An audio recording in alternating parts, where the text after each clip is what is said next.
We have talked a lot on the story about the concern that exists about young men in America today. It's an age where everything's digital. Screens eat up our time, become a world of their own.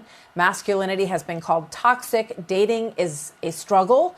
45%, aged 18 to 25, say that they have never asked a woman out on a date in person, according to the survey from Date Psychology.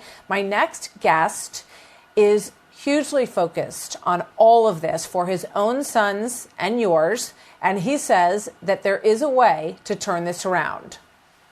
If I could say anything to young men, it's that the anxiety and depression you will eventually feel in your basement sequestered from other mammals is far greater than the fear of anything that lays outside of that room for you. Get out of the basement, get off your phone. In sum, get out, drink more, and make a series of bad decisions that might pay off.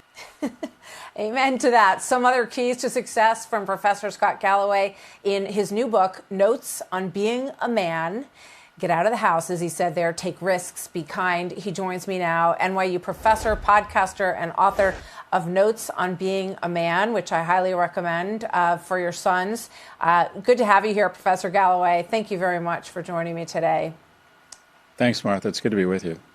So I have two sons in their 20s and a daughter in her 20s, and the things that you're talking about impact young women and young men.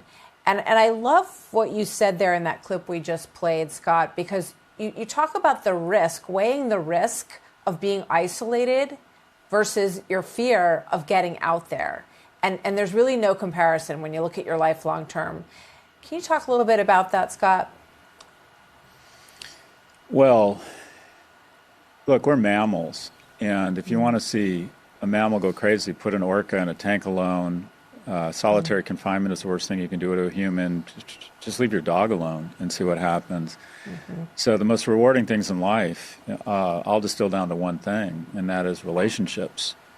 And, I believe this. I think the amount of time you spend on a screen with an algorithm is inversely correlated to your economic and your romantic success. Nothing wonderful is going to happen to you on a screen. And with young people, especially young men who have a brain that's more susceptible to dopa, you have the deepest pocketed firms in the world trying to seduce them into believing they can have a reasonable facsimile of life online. Why have friends when you have Discord and Reddit? Why make the effort to go into the workplace when you can trade stocks or crypto? And why would you go through the humiliation, the expense, and the potential rejection of trying to find a romantic partner when you have synthetic lifelike porn? So we have new studies saying that men are now, between the ages of 20 and 30, are spending less time outdoors than prison inmates. And some we're becoming, it seems as if we're trying to evolve a new species of asocial and asexual males. Yeah, that will end really badly, as you point out in your book. And you talk about these tech companies, social media companies, and how hard wired they have been in focusing on this, on really working this for a profit motive. It's a very evil kind of picture that is painted, and it makes a lot of sense, I think, to most parents. So I guess my question, one of the questions that I have for you is, how do you rewire yourself if you're a young man? And for parents of younger kids, how do you, work on rewiring their environment? I think a lot of it is going to require societal and structural change, and even things like tax policy. I think if I could have a magic wand around government policy, it would be mandatory national service. Some of the lowest levels of young adult depression are in Israel and Singapore, and they both have mandatory national service. Young people serving the agency of the flag. Singapore is one of the most religiously diverse nations in the world, and they decided that rather than open themselves into weaponization of identifying with a special interest group before the flag, they would have mandatory national service. Young men and women fit outside, meeting friends, mentors, and mates. So I think tax credits for third spaces, that's places you neither work or go to school.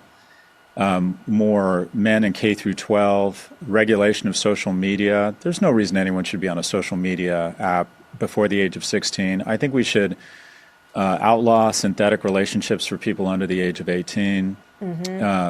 Hold social media and big tech accountable to the same standards your network is held. And that is if they elevate algorithmically content that is divisive, incendiary, or encourages self-harm, that they be subject to the same liability laws that you're subject to. So I think there are common sense solutions. Minimum wage of $25 an hour, more progressive tax policy, universal child credit that puts more money in the pockets of young people. 60% of 30-year-olds used to have one kid. Now it's 27%. It's not because they don't want kids. It's because they can't afford them. A lot of common sense solutions we can implement to level up young people, which I think, just as it had a disproportionately negative effect on young men, I think would have a disproportionately positive effect on young men. I think there's a lot of solutions here. Yeah, it's interesting that Australia is implementing an under 14 rule that kids will not be able to get on Instagram and social media, which seems like a great idea. It feels like there's resistance in this country to taking this away. I mean, a lot of schools have taken phones away. I feel like kids who are in their 20s sort of grew up in the guinea pig stage of all of this. And I feel like there are places that are getting better. People are kind of waking up to the damage. But for those kids in their 20s right now, it almost feels like they need exercises to, sort of get themselves out. Like, give yourself a challenge. Go do this thing. Go ask a girl out. As a dad, what do you say about that? Look, the reality is a lot of these problems, I hate to say this, are solved with money. And I think my boys are going to have access to the resources they need to overcome a lot of these issues. I mentor some young men who aren't as fortunate as my sons. And my practice is the following. I ask them to unlock their phone, and I say, your advantage is your time, your human capital. We're going to find 8 hours of human capital on your phone in between TikTok, Twitter, Coinbase, porn. We can find 8 hours, no problem. And we're going to reallocate that capital to one of three areas. One, we're going to get strong. We're going to get fit. You'll be less depressed, more attractive to potential mates. You'll feel better about yourself. Who breaks up fights at bars? Big, strong men. You're going to marvel at your strength and size as a young person when you're older, and you're going to wish you got really fit. Two, we got to start making some money. If you got a smartphone, you can make some money. Don't think you're above being a TaskRabbit or an Uber driver. Panera Bread will pay $18 an hour right now, and they're desperate for people. Because once you get a taste for the flesh of money, you realize how to play capitalism. The best way to make a lot of money is by starting to make a little. It's good to be out, meeting friends, developing those skills. And then finally, at least twice a week, we're going to put ourselves in the company of strangers, whether it's church, sports league, nonprofit. And then after 2 months, we're going to do what I call the approach, and you're going to express platonic interest or romantic interest. Hey, do you want to watch the game this weekend? Would you be interested in grabbing a cup of coffee with me? And the objective, Martha, is no. And that is most of the time, you got to be prepared for the no. And then you're going to call me the next day, and I'm going to ask you if you're okay, and you're going to say yes. And I'm going to remind you that every great yes in life, all the people you admire who have gotten a lot of yeses, the only thing I can guarantee you is there were hundreds of no's. There were hundreds of no's before those yeses. Yeah. The key to scoring above your weight class is the willingness to endure rejection and take risks. Yeah, amen to that, Scott. The book is called Notes on Being a Man. And as you point out, a little rejection is way less painful than the isolation of your basement.